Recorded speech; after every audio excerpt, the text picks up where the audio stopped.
Welcome back. You just saw a recap of last Friday's Summer Bash, and thanks to Retro on Twitter for the shots.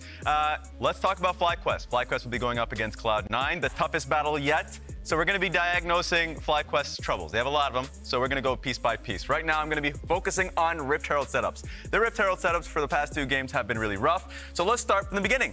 Something good. VicLa makes her own bot side, kills both Huhi and Stixxay. So when Golden Guardians were trying to trade on the bot side of the map so they can get gold on towards their Aphelios, it's actually FlyQuest that makes a audible by getting VicLa towards the bot side that completely erases that. And then if you look at the minimap quickly, you just see their top side pushing in. Sad thing about all of this, though, is as they're getting a push in top lane, as Viego's starting Rift Herald, the whole setup is kind of flawed. They didn't check in the tri-bush just to see if there was a control ward, so they do get wrapped around. But there are ways in which they can actually stop this regardless of that mistake. And if we play it out, 2 things to make note of immediately is, okay, you're hugging the wall, it's going to be tough. River's going to have an active ulti range with his Sejuani ulti, but Prince just dinged 6, just leveled up ulti, so he can, A, not try and harass the top side of the map. He can actually position himself around Vulcan, make it easier for him to dodge out the Sejuani ulti, or just ulti himself. Sad thing is he does neither. So he gets picked on, the entire play fizzles. You see from the mini-map, both Aphelios and Lulu are now back on the map, so Lulu is going to go through mid, and then you're seeing Aphelios basically take down or at least go towards the bottom side of the map. And so based off of that point, that play, before we go to the TSM example, is a 2.6 gold pivot. It was a 1.3 gold lead, K gold lead there from FlyQuest, and then from that mistake to the Rift Herald being placed top lane, suddenly Golden Guardians have an advantage, and we go to this one. This is actually TSM contesting this late, which is fine. You want to contest this as a squad. You see in the minimap, one example here, once again, it's going to be Impact making the long trek. So you want to buy time for him while you're doing that. Also, you can make a debate whether or not you could be doing Gromp here as a team, but we're all buying time for Ornn to get here. VicLa is actually going to also be stopped, so this is a good kudos there for Insanity to be able to mark Annie, but the worst thing was already clear. It was the Aphelios walking up from Prince, gets Malphite ulti, gets Jarvan ulti. By the time he flashes out all of this, he's at 40% HP, and he can't do anything here. So it's already flawed. By the time Impact gets here, it's a lost fight. So 2 out of the 3 games, Rift Herald was squandered. So that, for me, is my focus with FlyQuest. Ja, you had something? Yeah, mine is pretty straightforward, and it's 2 players that performed amazingly in spring that haven't been performing in summer. So you can see basically on the left, that screen that I'm pointing to are their stats from spring. VicLa was first in kills per game amongst mid laners. Prince as well. Actually didn't have amazing stats by the end of it, but had incredible stats early on. And then you compare that to what they've been able to do in summer. The kills a game are substantially down. VicLa from 5 to 1.7. Prince as well. I believe that 52 might be a typo, but he's tied for 8th overall in kills per game. And across the board, this is the biggest one here, Prince being down almost 1,000 gold by 14 minutes in all the games as the team's primary carry and MVP candidate for most of the year. So they need to try and get back to the spring levels. I think they've been 2 of the lowest performers on FlyQuest, and that's my point. Mark, to you. I'm going to pick up a little bit off that. Raz talked about Rift Herald setups, and this is going to sound like a little forehead, just play better forehead, but I do think there's an aspect of truth to that. Back when I coached, there's times where you don't want to overanalyze the strategy in these things. You have to look at the plays that you're making and realize you're not playing well. There's no reason that Spica should die there. If he doesn't greed flash, get over, but he wanted the Gromp, didn't want to give it back. You look at these 2v2s that FlyQuest is forcing. This is their thought that they win this 2v2, and they just straight up lose it. They have to burn extra sums. They get forced out of lane phase. Across the board, FlyQuest players are just individually not playing well. We are stacked with this team. They should all be borderline first team all-pro. They are not playing like it with these trades that they are forcing. And as a coach, there's times where you just got to be like, play better, like wake up, guys. And it's not, was this a good draft? It's not like, should we have rotated people down? These are just trades that they're losing. And it's something where, yes, there's new champions. You need to start scrimming a little bit more, play more solo queue. I don't know what it is, but this is another example where some days dead to rights here. VicLa misses a shock blast, but he could have just kept running up, but he turned around. He could have gotten melee, hammer form, Q on top of him, get that kill or something, and maybe redive onto Nuke Duck, but they just decide the play is over. They're not communicating well. They're not playing well. And so you can sit there and talk about, should we have drafted this? Should this rotation have happened? Rift Herald, things like that. But individually, they need to step up and start playing better. And I know they can, which is why it's extra frustrating. It's like, I have seen these players all pop the hell off before. I just want to see it again. Hello. It's a big space. And I know, I'm the last one. And I'm actually going to go through a few other clips that you probably already saw in Mark's in terms of individual play, but it's going to go over the holistic look at their game against 100 Thieves and what happened early. So before we got to the point where we are at in the game, FlyQuest had actually opted to do an invade on top side to get Raptors and then Red, and then Spica is presumably going to come down here. He's just crossed through mid.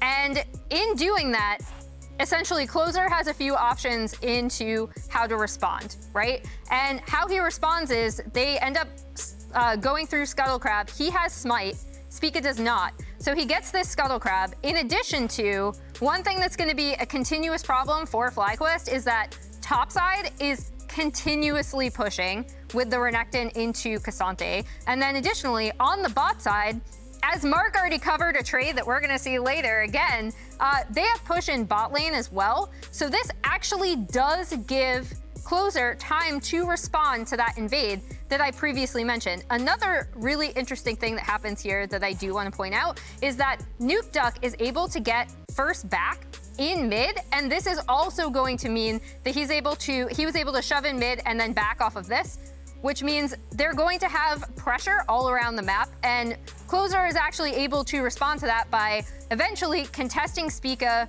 at his own red. And so he comes out ahead here as well. And then additionally, when they cross up to the top side, here's that poor trade you see in bot again, which further gives priority to Doublelift and Busio.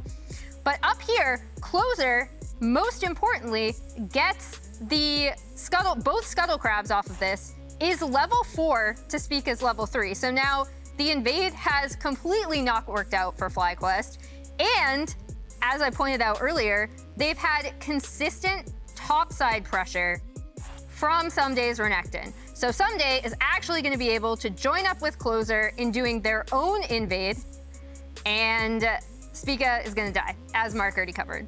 So this is kind of a response to see how much better Closer kind of played around the lane pressure they had. That's my thing for kind of diagnosing FlyQuest. We'll see what Flowers and Azael have to say prior to their match against C9. Thank you very much, Emily. Welcome back to the LCS, everybody. It's time for game number 3 of the day. Cloud9 currently sitting at the top of the table, 3-0. FlyQuest doing the exact opposite. Head-to-head now. Yeah, it's kind of crazy. This is not what you would think of as a first versus 10th matchup, right? No. You know, FlyQuest was so good throughout spring. Everyone over in the analyst zone, as it were, talking about some of the different issues that they have been having, right? And there have been a lot of them, but I kind of tend to agree with Mark that at the end of the day, you just have to play better, right? Sometimes it's not that complicated. Their players are just individually making a lot of mistakes. They're losing out in lane. You know, that is not something where it is this big macro issue. It's a draft issue. You're just dying 2v2.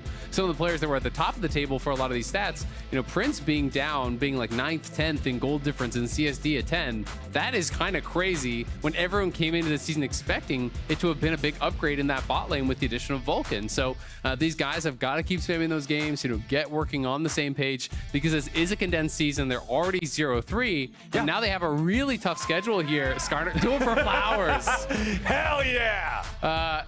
So they've got to step up right away, right? Because if you have a bad week 2, all of a sudden you're 0-6, like it starts to get pretty grim pretty fast. Sometimes you just got to look at it like Elden Ring, man. Just get good, all right? Sometimes it's not the game, it's not the meta, it's not the coordination. You just got to dodge the attacks when they're coming for you. Let's see how this champion select is going to play out, because we got Neeko locked in here for the side of C9. Oh, wow. This champion is almost a permanent member of the ban list. So to see it get through this first 6 bans, it's Rakan, Ivern, Annie, Kindred, LeBlanc, and Varus all banned out instead. C9 is quick to snatch up that Neeko. Vi and Aphelios, the response from FlyQuest. Yeah, it's the first Neeko pick in the LCS this split, right? Like it's just been permanently banned out. It has 100% presence, but just been constantly banned out.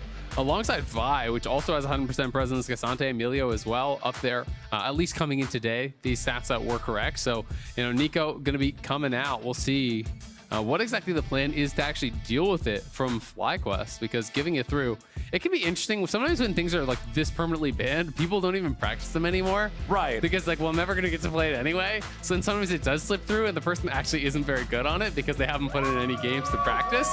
So I'm going to be interested to see just how comfortable Emenes is. I think we're still just getting League of Shiv, right? It feels like that is what we're getting across the board. All the games today have just been like, which team can build more Shivs? Okay, you're winning. Kennen top Shiv has become really common. I've been seeing Shiv on Neeko. You're seeing it, on ADs. You're seeing it on top laners. You're seeing it on melee champs, range champs, pretty much everything. So it'll be interesting to see exactly what the builds are going to be and how they're going to be able to play it out. But I mean, the biggest thing about Neeko to me that is really, really egregious is just the fact that when she is transformed, you cannot see her casting the ult. And that is the biggest problem. That is why this champion is so difficult to play around. It looks really funny when you're watching on the spectator clip, but I even saw a clip, I think it was Caps versus Niski in the LEC, where people were kind of, roasting Niski a little bit for like dying to Caps, who's walking back and forth on this melee minion. But the thing is, every time they walk forward, even though it's like it's not actually a melee minion, it's Neeko, you have to walk back. Because if they walk forward, you can't tell if they're casting their ultimate or not. Right. And if they actually do catch you with the ultimate and the full combo, you can get literally 100-0 by this champion. And this ultimate, remember, in the update to Neeko, it's no longer the shield on ultimate cast. Instead, you get that knock-up that guarantees the damage is going to hit you after, so it's harder to escape without having that instant reaction time. So we've got the Azir and the Kennen locked in for the two squads here. Nocturne also picked up for C9. Bans have gone through in the second half already with some marksman-focused Lucian and Ashe banned away by FlyQuest. C9 getting rid of a couple frontliners there with the Alistar and the Malphite banned away. FlyQuest willing to lock in their top laner here with that Renekton going up against the Kennen. Now C9, we got to see those two bottom lane champions. What's it going to be? Nautilus could be nice to aid with the engage that you would want to see coming out of Kennen and Nocturne. Yeah, absolutely. He's going to give you that guaranteed engage. A couple of backliners, there are those hyper carries over on the other side. It looks like it, it is going to be the Aphelios, it is going to be the Azir, so prime targets for them. Nautilus Kai'Sa is a little bit of a throwback, but it's coming back into fashion. We actually just saw earlier today, played in mid. A lot of people are playing these kind of hybrid builds once again. This is going to mean that they are very heavy AP if it is the AP Kai'Sa build, which has become so popular. I've been seeing a lot of just like Shiv into Nashers, like these types of builds where you do get the upgraded W and you're doing a lot of poke, you do still have that burst. But if it's not like a pure AD build and it is that style, then that basically means like 3 of their carries are all AP. Well, the nice part for them in respect to that is when you look at FlyQuest, there's not any true tank on this squad. It's 2 bruisers, 2 carries, and Thresh. So, yeah, you're going to get a little bit of value early, potentially out of stacking some Mercury treads or something like that. But once we get to the point where you're having those full 5-on-5 team fights, I don't see anybody really stacking these meatball MR items. Yeah, it'll be interesting, right? If I'm Renekton, though, in a game like this, maybe you do go for a tank mythic and you start building up some MR, right? You can just go like Black Cleaver tank or Blade of Ring King tank. You can do those kind of builds. I also do think things like Ma, like Hexdrinker really do start to gain a lot of value as well. So it will be interesting to see if that really comes to pass. Obviously, you're not rushing Hexdrinker. It's not like it's going to be a big thing early on, but is something to keep in mind here. And we'll see how they're going to be able to play it out. I don't know. I haven't really seen any Azir Shiv, and I do think Neeko's just going to be Proto Belt, like a Proto Belt rush, and not going to be any kind of Shiv cheekiness, but it's possible. Okay. So let me ask you this, since this is number 1 against number 10 right now, as unlikely as you would think that to be based on how everything played out in spring, how do you want to see FlyQuest play this early game to have a chance here against Cloud9? Because FlyQuest's week 1, it was a mess. We talked about the individual mess ups. Everybody needed to step up. So what's the secret sauce that you want to see from them to have a better showing in week 2? I mean, I think they just need to play a little bit more stable in the lanes. I do think that they're compositionally, they are really looking to scale here. They do have the ability to be proactive here with Spica on this Vi. You can look to try to attack bot potentially, with Vulcan. But I think it's really just about having stable lanes for VicLa and Prince. You're playing Azir Aphelios. You really are trying to 5v5. You really are trying to go late, I do think, with this composition. So I think it's just going to be about having this stability in those early lanes, and we'll see if they're going to be able to achieve that. Alrighty, cleanse on both of our AD carries here this game. Both of them respecting the CC that comes out of the other side. Ignite for Zven's Nautilus, exhaust for the Thresh of Vulcan. Everybody else, summoner spells matched across the roles, 4 teleports.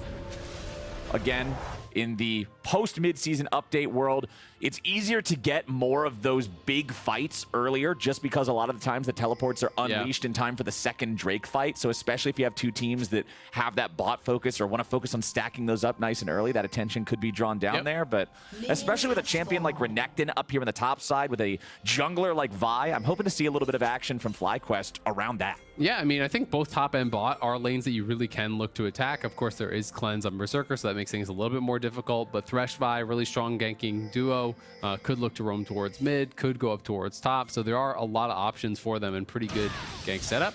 Surprised Impact didn't want to kill that off. A lot of times when people drop a ward level 1, they'll skill W and just auto and then W, and you can instantly kill that ward. But perhaps not wanting to skill the W or thinking he's going to take too much of a chip damage there if he, in fact, does.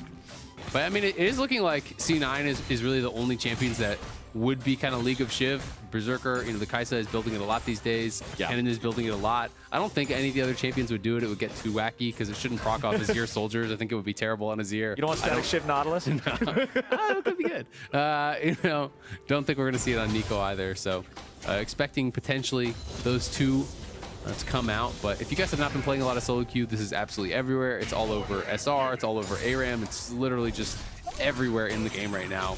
And it is pretty annoying to deal with. It's a lot of poke damage. It does have a really large one-item power spike. And it's kind of just really frustrating to deal with for the wave clear as well. You know, it becomes very hard to siege on some of these champions when, you know, later on, the wave is just getting like one-tap practically. You know what it reminds me of? And I know for a lot of people watching and playing the game today, they weren't playing back in 2010 or 2011. But back in the early days of League of Legends, when Riot really was a small indie company, and this was just a small game, and there wasn't just this incredible proliferation of knowledge as soon as something is discovered, there were really broken items that went undiscovered for a long time. And if you played against somebody who actually knew what was up, you'd feel like you got turbo stomped because this item combination was just extremely powerful. Shiv reminds me of those old school days of just like the dark magic of League of Legends, where some of these items. Sunfire Cape Garen, just exactly, burning your whole team to death and stuff. It's just a little bit wacky, but it's been a roller coaster here watching the adventures of Shiv over the past few days. Spica has made his way into the bot side tribe rush. Vulcan flashing forward into the play. Exhaust down on Berserker, who pops the cleanse, but now he's got to be careful because Spica's coming in. Dredge line to interrupt the Vault Breaker. C9 still disengaging. No flash spent from either one of their guys. Yeah, really well handled, honestly. You know, it is just the cleanse that get out, and they get 2 summoners off of Vulcan. They do, of course, get chunked, so this may mean Berserker, if he finishes the base, he's going to at least lose that 1 wave, very likely, so that can be difficult. But Blaber, you know, can move up on this top side, sees there's no camps to take. Nice little bit of pathing, though, from Spica. Pretty clever, you know, cues over the wall at that dragon pit, and then does get that wraparound play, but she's not really able to find that proper setup. And you can see Vulcan was kind of trying to wrap that hook around the Nautilus to actually catch Berserker after they had gotten out that cleanse, but wasn't quite able to connect. And they didn't feel confident that they could actually burst down Zven. So at the end of the day, it is just going to be that slight CS advantage that is established. You know, they deny some of the minions from Berserker. It's going to bounce back. So eventually, Prince should be a couple CS ahead. And Emenes completes his back in the mid lane, guaranteeing that he gets the timer that he wants, so that teleport will be used. VicLa has already just teleported back into mid as well, so both of those being cast nice and early here. Nobody with any incredible buys, honestly, identical inventories for these guys almost. The only difference just being a pair of boots. But Vulcan going for a hook, nicely done there. Finds Berserker, but no way to really follow it up for the FlyQuest duo, as Zven and Berserker have a lot of extra minions. That's the problem with that wave bouncing back to you. It means they've got the extra firepower, so even if you land a skill shots on them, you don't want to take that extended fight. Yeah, I mean, if you all in there, plus, I mean, Vulcan doesn't have any sums, so it would be pretty tough, I think, to actually make that happen. So at the end of the day, it is just that hook for a little bit of chip. They aren't even up on CS as the waves out equalized. It's actually Berserker that's still just up that 1 CS, or just about even. So Things looking pretty good for C9, you know, all things considered. And Blaber just kind of power farming as Nocturne loves to do. You really just want to get 6 really quickly on this champion. It looks like it is going to be Stridebreaker build. That is kind of by far the most common, I think, especially in competitive play. It's just so good. It is. It is really, really powerful. It helps to guarantee that you're going to land that tether fear. Because you ult in, you slow them down, you speed yourself up with your own Q, and you have that fear tether on them. It becomes very difficult to actually avoid that. And it allows you to do a lot of things. People even really like in competitive play, just going Anathemas, because then you don't have to be, oh, that sucks. VicLa's not too happy about that result there. The Emperor's Divide not scooping Emenes back. That's a pretty big cooldown, level 1. Yeah, I mean, you know, with those kind of plays, you're supposed to kind of guaranteed get the enemy mid laner's flash. Yeah. And then you're supposed to be able to rinse and repeat, but because he doesn't force that out, it's pretty awkward, and Vulcan even has to cover now. To be able to make sure they can actually get this wave pushed in, because he is in a little bit of an awkward spot. So multiple members coming from both teams in the area. But yeah, the Stridebreaker does really make it pretty powerful, especially in combination with the Anathemas, because you don't have to be so far ahead of the curve of the game then, right? It just allows you to play the style where you dive in on the enemy carries. Nice flash in from Spica. Yeah, Spica going in there for the Q flash on Blaber, who drops the fear tethers. Zven and Berserker engaging from below, and there comes the Pop Blossom, and it's first blood over to C9 and Emenes. Blaber still in the 1v1 against Spica here in the Drake pit as Prince is chased away by Berserker. Blaber gets the kill in the 1v1 of Berserker, picks up another. FlyQuest are dropping to the ground, and Zven's burying them. It's 4-0 C9. They just won the game at 7 minutes. It took line and sinker. They got him there. Zven flashing in for that final kill.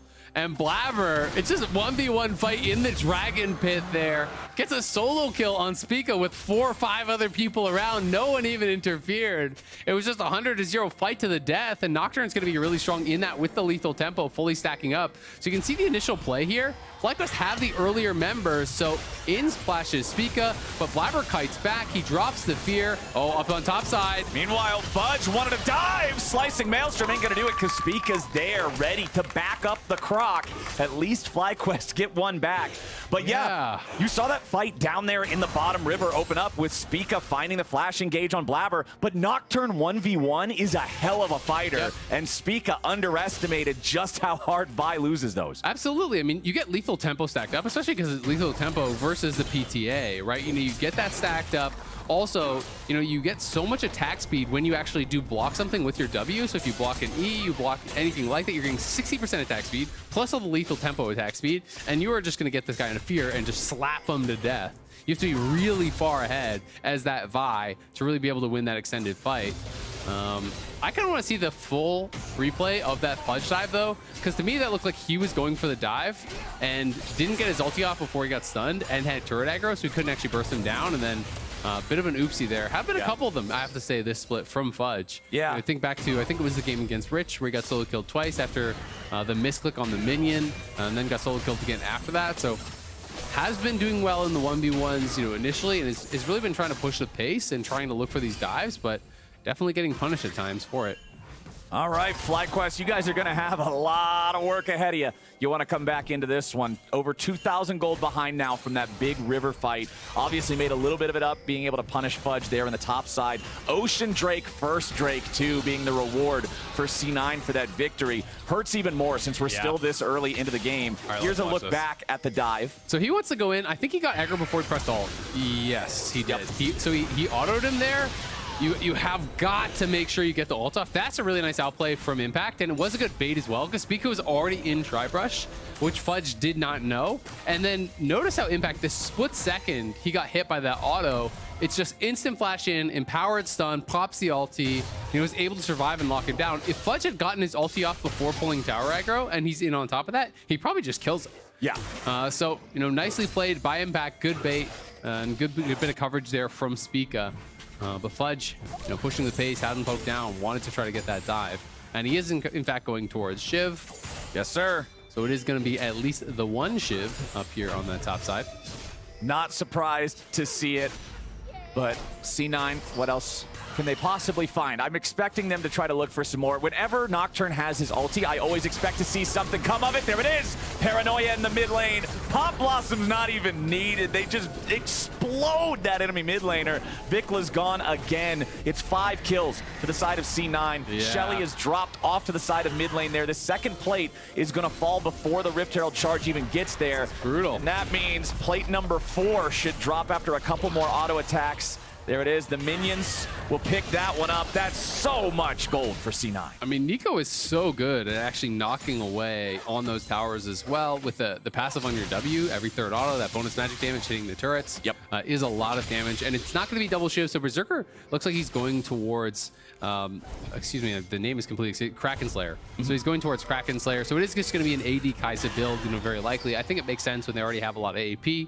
It is going to allow him to just kind of really shred through some of these frontliners potentially. The Thresh, as well as that Renekton, if they are diving in, are going to be in trouble. I think C9 have just set themselves up incredibly well. They're already ahead early. They have great tools to push the pace of the game here. Static shift now completed there for Fudge. You can see Stridebreaker coming through for Blaber as well. And Blaber can continue to just rinse and repeat every single time his ultimate's up. They look for a play. Just play around ultimates, and C9, I think, are going to be in a really, really good spot because their composition is very heavily ultimate-based.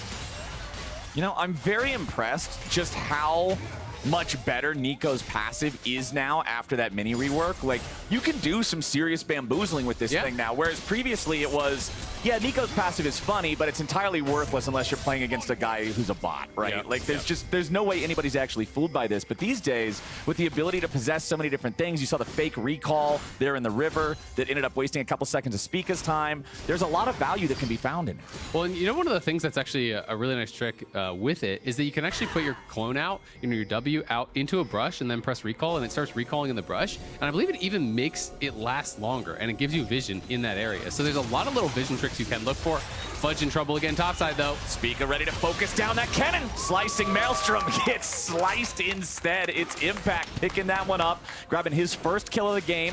But with the enemy jungler topside, Cloud9 sees the green light to go for their second Drake of the game 12 minutes in. This will be a nice early step towards a soul stack for C9, but they will lose that top laner here yet again. 0-2 and 0 for Fudge.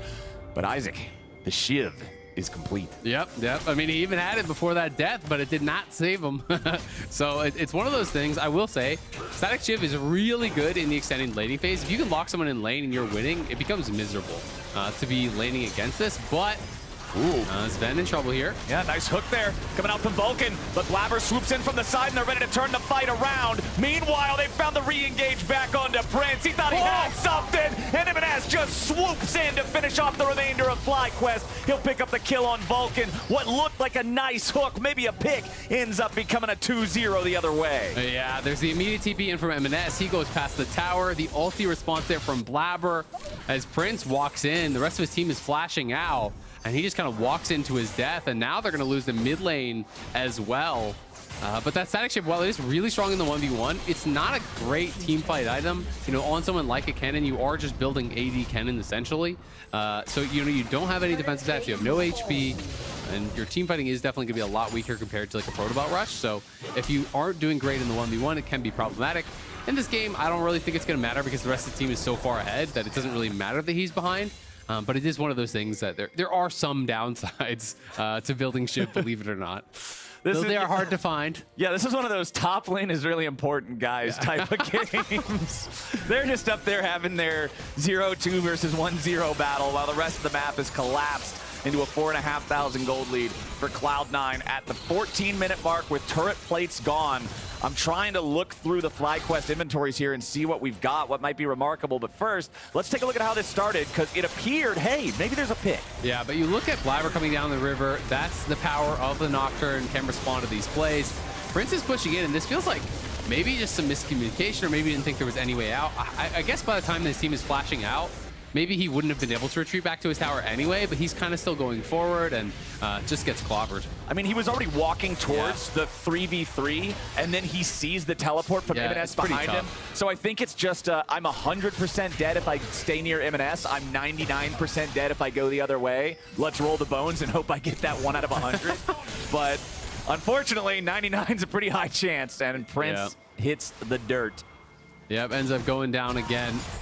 Berserker now quite a bit ahead here on the Kai'Sa. he's got 800 gold ahead. Mid lane is like 2K behind. VicLa is pretty much completely out of this game. Top lane is a slight lead for Impact, but jungle is also in Cloud9's favor. So Cloud9 looking really, really good now. VicLa, I think, is going to struggle to have much of an impact on this game. Emenes is already working well towards his second item, already has tier 2 boots upgraded, so he is really, really powerful.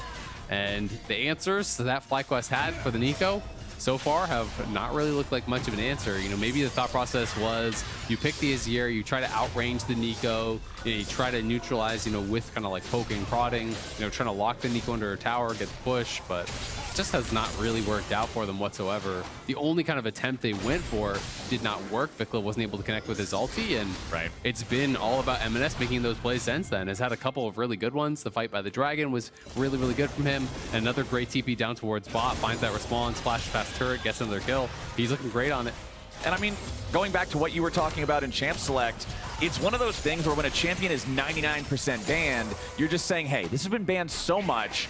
What if we're just knee-jerk banning this thing and it's not really worth it? Let's see what happens if we let it through for a game. Maybe it's not that bad. Well, Emenes is making a case for it's that bad, keep it on the ban list. Yeah, the stats were right on this one. The bans definitely are deserved. But we have seen it in the past where, I can remember some metas where like Rengar and things like this were super OP in the past, and certain champions, especially where you feel like someone might not have to practice on it and you really do need that practice, it can work out to let it through and then just kind of have counter picks available.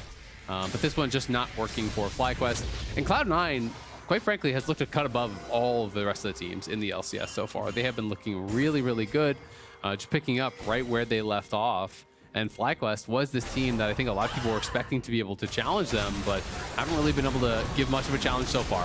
Oof! Vulcan exploded before the Paranoia Darkness even ends. Cloud9 prowling around the enemy jungle. They're the ones clearing out the vision. They're the ones placing down the wards.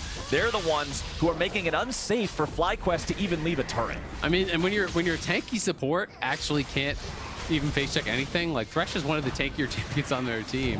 Azir definitely can't do it. Aphelios definitely can't do it. So if Thresh can't even place vision, how are you supposed to control the map at all, right? Like, they're basically in this point of the game where already they're just going to cross map. They realize there's no shot of them being able to answer these pushes, so they're just going to give up the mid tower, they're going to give up the bot tower, they're going to let the Herald charge this tier 2, and they're going to have to give up the dragon as well. Nice little knock on the eye there. But this is already sole point, and we are, only 18 minutes in, so if Cloud9 does grab this, it is getting really tough. Emenes just walking back away there. Okay, Fudge does have TP, but again, he is only on that static shiv, so not really built for team fighting. They may just be willing to trade towers. Yeah, it looks like that's what they're going to do. We'll see if Blaber wants to try to steal it, but... Oh, early spell shield. That was not the move. Yeah, that was a little silly, but a little bit antsy, but didn't matter. It is a Cloud Soul as well, so yeah. I feel like if that was Infernal Soul, maybe a Hex Soul or something, Cloud9 would have felt more compelled to fight it. But like you're saying, I mean, you're going to get gold in mid lane for the tier 2, you're going to get gold in top lane for the tier 1, maybe the tier 2 as well. The Shiv cleared out half the minion wave. So there's plenty of opportunities to build yourself a lead. Just giving up a single Cloud Drake does not feel bad. No, it's not a big deal whatsoever. I mean, they are now 7,000 gold ahead. Even though it is an objective bounty, which, weighs it a little bit more towards FlyQuest, it still ends up being in Cloud9's favor. As they do knock down those 2 towers, and Emenes going to be down here to cover through bot. Second item already done now for Berserker, has the quick blades completed. We can see, very soon I do think Emenes is going to have his second item. He's got 1,500 in pocket. He's got a stopwatch to boot.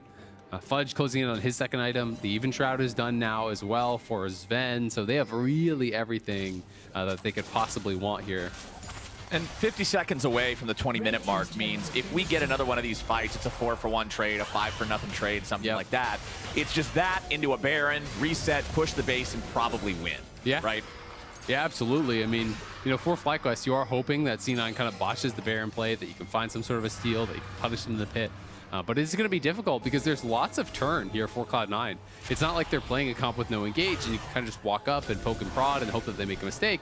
Because if you do show up, you're going to get Nautilus ulted, Neeko ulted, Nocturne ult, Kai'Sa's there to follow up. Like, everyone can fly in, and that makes it really tough. See how he recalls and then cancels it? And look at the clone. It just stays around for the full duration of that fake recall, even though it should have expired long ago. So that is the trick I'm talking about, and you guys can use this for your games at home as well. It is actually really annoying to deal with. because it allows Neeko to just constantly check these brushes without really ever putting yourself at any risk. It's one of those things in League of Legends that's not as directly measurable as something like health or AP, attack speed, something like that, but just control over an area with no risk is incredibly powerful. I mean, it's one of the reasons that we saw Maokai for a long time. You know, you remember all this Maokai jungle where, you know, we're seeing so many of these AP Maokai builds. It was about the poke and the prod, but it was also that you had vision control everywhere just through the fact that these saplings are everywhere. They're hitting people if they're trying to sneak up on you for a gank. They're checking brushes without ever really being in danger, and it is really, really strong.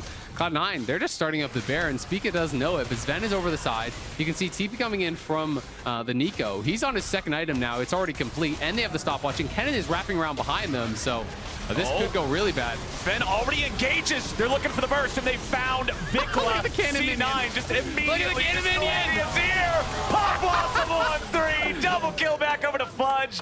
Everybody but Impact drops dead. A triple kill for the Lightning Rat, and C9 just mopped them up, man. I think we're gonna get the ace right here. Impact wants Emenes, but he's not gonna get him. Ace back over to C9. What was that Kennen minion doing there? Emenes on the long wraparound. He's transformed again, because when you are transformed, you can't see when the ulti is casting. This is the biggest problem with it. It looks so silly. And I think he even has less move speed because he's in Kennen. Like, he looks so slow. It is so funny watching that stupid Kennen just driving through the enemy jungle while they're fighting here. And the initial part of the fight goes like, okay, I guess for FlyQuest, like, hey, maybe there's some opportunities. But then right here, Flash, he has the proto belt as well. You can cast that all during the ulti channel as well, which makes it really, really powerful. And you can't see it until she actually transforms back into her like Neeko form or whatever, which is basically when you are getting knocked up. So there's not much of a chance to react. You know, when you see a cannon flash in, you kind of have to expect it, I guess. Yeah, it's but like, okay, let's run. It's not a normal cannon. But it is tough to play around. It's really, really tough to play around. And while it always looks silly when you're seeing these kind of plays from spectator, when you were playing against Neeko, it is really frustrating because you can't respect everything your opponents are doing, right? So like anytime Neeko steps an inch forward, you can't just back up and still expect to be able to play the game. It's something with very little window for counterplay to deal with. So FlyQuest, unfortunately, on top of having to deal with one of these very powerful champions, are also 11,000 gold behind. I feel like we checked the box for the ace. We checked the box for the Baron after, and now it's time to check the box for pushing in and winning, because C9's got everything they need to take this one all the way to the Nexus, I would have to think. There goes the ulti from Blaber to dive into the back. Wants to go after Prince first now, popping that Zhonya's to keep himself alive, so there's no re-engage immediately. Emenes did not find a target there with his Pop Blossom. FlyQuest doing a good job disengaging that one, but now C9's gonna back away. They'll head down to the Drake that's spawning just now. This will move them to Soul Point with that 12,000 gold lead. Yeah, at the end of the day, can't connect, but it is the flash off of Prince. You know, Blaber goes in, pushes them back. They finish off the tower. Emenes comes to follow up. Prince has to flash. If he's going to get caught up to by Emenes, obviously he would die. So it is those summoners down for just the ultis from Cloud9. They take the tier 2. They grab the dragon. They're pushing up mid as well. They are looking really, really good to close out another game here, move to 4-0. Unless FlyQuest can make some sort of a miracle happen, but they just haven't had that magic about them so far in summer. Games have really kind of just gone the way that they have looked, and they have looked very one-sided against FlyQuest for the most part, unfortunately. And it's tough to start off 0-3 in week 1, and then your first opponent in week 2 is the #1 team. There's a lantern, but there's no light at the end of this tunnel. Prince is gone, man. 35 seconds with no Aphelios means that base is about to look a whole lot worse. Shiv just immediately clears the minion wave away. Fudge has the ulti ready to go, has that Zhonya's so that he can engage with impunity. Berserker's also got the killer instinct ready. Emenes with the Pop Blossom. Paranoia's up for the Nocturne. Zven, of course, having used the depth charge there to make the pick onto Prince. But C9's just a matter of time now. And one of the most frustrating things, it always feels like when you're in a game where you're way behind, you always want to have that copium of, we could just pick this guy off and then we could maybe come back. But it is going to be Fudge coming in here. Oh, no. VicLa, that is no. 2 for 2. Insult to injury. VicLa not going to be able to actually connect there. I guess you give him a bit of the benefit of the doubt with Blaber having popped the ulti. Maybe he lost a vision of him, but that is rough. But you look at all the luxury items, there's double Zhonya's and a stopwatch. So like all the targets that you would want to attack, you just can't. There's no real options here for FlyQuest besides trying to find these picks, and they just have not been able to make it work whatsoever. Spica has to fully retreat back to his own jungle. You can see that he was hanging around there, seeing if maybe there was a chance for a follow-up punish on Fudge for overstaying in bottom. But as soon as he sees Emenes, Spica knows that he cannot remain in that location. C9 moving back forward into the enemy jungle, clearing out some of that vision. You can see multiple control wards being placed down, getting rid of all that vision from FlyQuest so that Fly has no idea where these guys are. The Nocturne ulti is almost back up already here for Blaber. And you got to think that once that slicing maelstrom for Kennen also comes back online, that then they can just make their dive. Yeah, they absolutely can look for those kind of plays. I mean, everyone's going to have their flash, in principle not, right? And that is clearly going to be that target. That is going to be a misclick. Okay. Yep. All right, little bit of a whoopsie there. Emenes cosplaying the ward. It's all right. I think he was cosplaying VicLa on that one, actually. Oh. Oof. All right, here we go. Blaber going to pop the ulti. Just going to use it to actually get them to push back. Now he's going to go in on Prince. Dives after Prince. Blaber getting hooked back in by Vulcan. They want to try to engage here on the jungler. FlyQuest grabbing a kill there, punishing C9 for a little bit of a disorganized engage. Blaber overestimating his ability to stay alive there. And with FlyQuest getting the pick, C9 has to back away. Fortunately for them, there's no objectives up on the map. It's not like FlyQuest could go after the Baron as a punish for this. Yeah, that was really sloppy from Cloud9 though. I mean, Emenes uses this ult by accident in the jungle, which was completely wasted. Then Blaber goes in, but no one is really in position to actually follow him up. It's not like he can apply plasma, so Berserker's not going to go in. No one's really going to be there to actually follow. So if you're not going to do a fully committed dive, I think his idea was that I ult into the back line, they finish off the tower, and then they take the inhibitor. But it didn't feel like Cloud9 were actually in position to do it. So kind of poorly done there from Cloud9. It does give FlyQuest a little bit more time here to try to make something happen. We'll see if they can do that. The Baron's going to be up here at about 15. That is clearly going to be the target for Cloud9. FlyQuest will know it, so they need to start getting some vision out around this area of the map. Just keep pushing out mid and try to get some wards down around this jungle to maybe make that miracle happen. It's so tough for FlyQuest, though. Even ignoring how far ahead C9 is, you have to fight in these small chokes, these corridors, and when you do that against Kennen and Neeko, you're up against two massive AoE ultimates. Blaber with the engage on everybody, Berserker into the back, but he's going to be shuffled. He pops his own Zhonya's, Pop Blossom on 4, and Emenes just wins the fight for C9 right there. It's ace for nothing. GG. Nicely done from Cloud9. They get the perfect team fight there.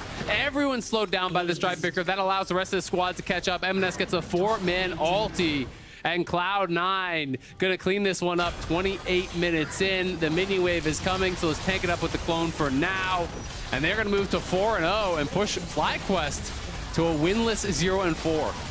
Tough stuff for FlyQuest, but C9 gets another one in the win column. 19-4. They will absolutely clobber their rivals from Spring. Yeah, seemed like they were having a little bit of a for-fun dive after the mistake in that top side. Looking for that dive around the bot lane inhibitor, but that's about the only foot that Cloud9 stepped wrong in this one. They were extremely dominant, got way ahead early. Really crushed it in the team fights. Berserker and Emenes both deathless in this one. The Neeko showing us why it is permanently banned. Looked incredibly strong. There was, 3-4 team fights where Emenes is getting, three-man, four-man type ultis. And the fight is just done as soon as he connects on that. And it's not like you can easily get out of that. It's what you were talking about. It shows up out of nowhere. You blink your eye, and all of a sudden, you're in the middle of the Pop Blossom knockup. The damage is sure to follow. It's why the champion is so powerful, because that counterplay window is so brief and so limited. Neeko just gets to run the show her way. I am not expecting to see this champion back on Summoner's Rift at this level of power. Yeah, I really don't think so. I mean, I feel like clearly FlyQuest knew that it's really strong. They obviously had a plan. My guess is that the plan really was rinse and repeat with his Azir ults mid lane, but once the first one goes bad, it's really tough because you force nothing there, and then you're like, okay, well, we're gonna need 2 more ults to even get to the point where we can maybe kill her. Next one to force flash, then the one after that. And then it's kind of pushed so far behind when all the lanes are already losing. This is that final fight, though. Was really well done here from Cloud9. They see that Spica and Vulcan are around. They see the squad is actually engaging. The Zonius is used to immune that ulti. And then in comes that ult. Look at Blaber, ult in the middle. Strikebreaker on 3, if not 4 members all slowed down. Berserker flies into the backline. He has that stopwatch. Will go right into it. They have all these luxury tools to be able to buy time, to be able to create space. That allows Emenes to get in. That allows Fudge to get in. Everyone is getting AoE.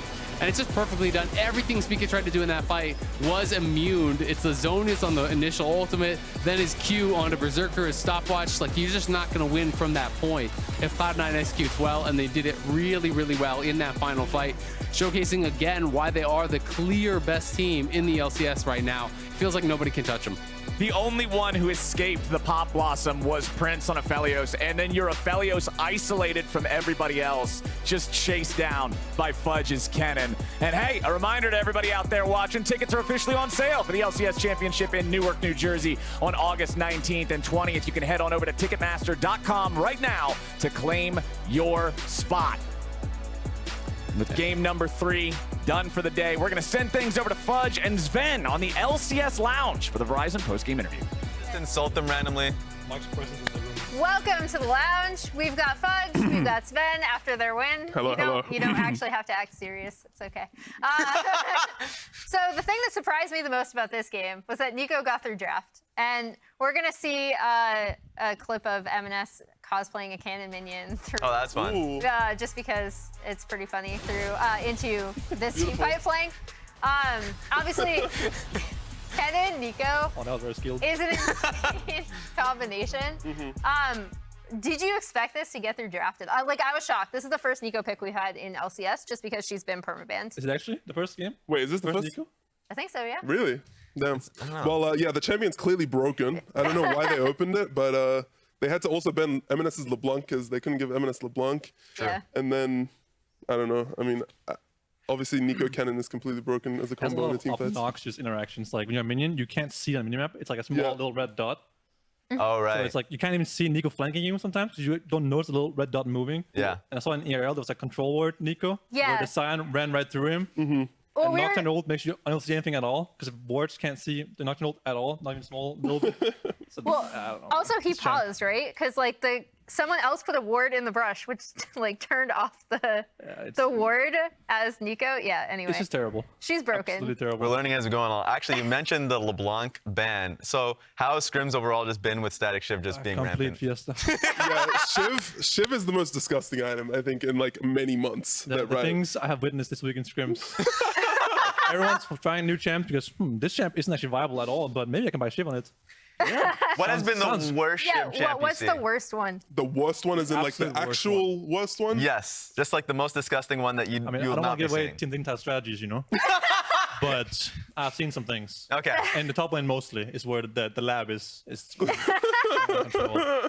Wait, Fudge looks like he's gonna cry. What have you had to play against? No. He's the victim of it. That's why. Yeah, I was gonna say, what It's have PTSD you for him. seen up there? I mean, in the bot lane, it's like, I think people playing, Stash on Ashe isn't that bad. It doesn't, affect the build too much. Same Yeah. for ours, right? Trying this new hybrid AP thing. It's fine. But then top lane's like, this champ, AP champ, Shiv? Yeah. Like, Okay, well, I think Kennen with Shiv is completely broken. I agree. Oh yeah. Because originally tanks were supposed to be good into Kennen, but now that you go Shiv, tanks have to build armor because obviously you build longsword, like you build a lot of AD early game. Like to this game, for example, Impact went Merc Treads Rush, which I think is actually really bad against Kennen because the MR that you get out of Merc Treads is really low value, and I'm not really playing to like all in you. I'm just playing to poke you down and poke like kite you.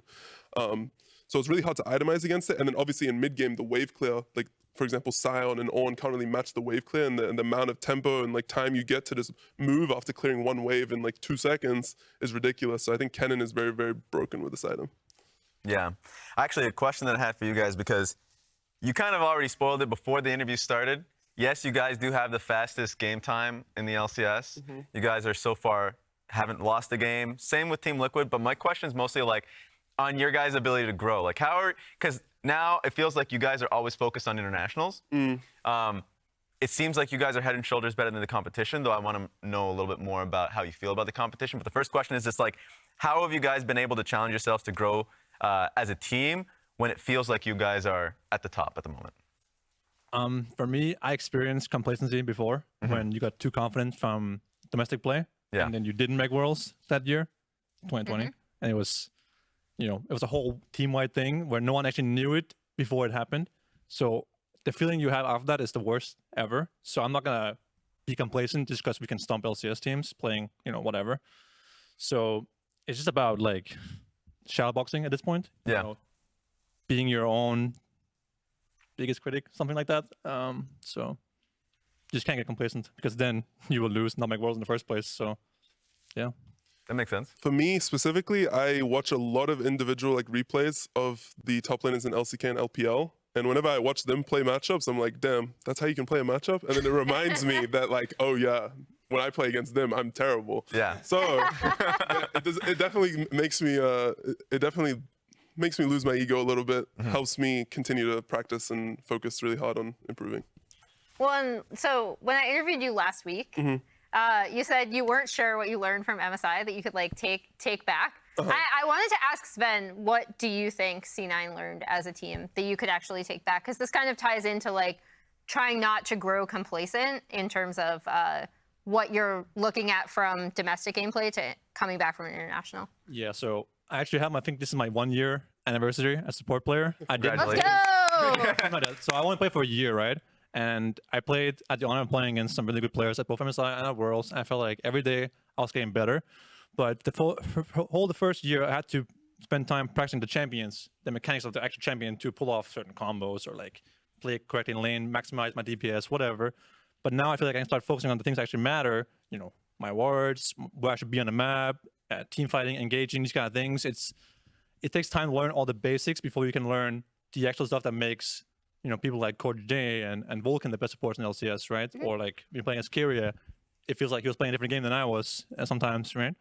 So it just a matter of time, I think, before things finally click. I actually felt like at MSI that I was improving a lot, but then we went on stage and got clowned in 10 minutes, 3 games in a row by Gen G, so that didn't really pan out. But I do feel like the improvement is there, and I feel like it's just a matter of time before I'll be the best. So there it is. I would agree. Well, I wish we could keep talking to you, but unfortunately, we're out of time. So TSM Immortals is next, and Haunter is feeling confident heading into this week. Let's check it out. TSM kick W.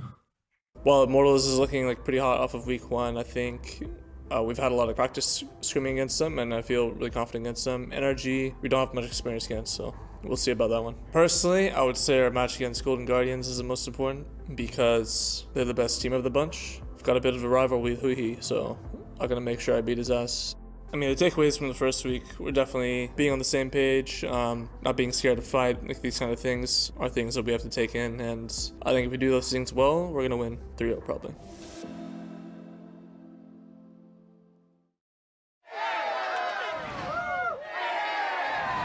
Red Bull gives you wings. Red Bull gives you wings.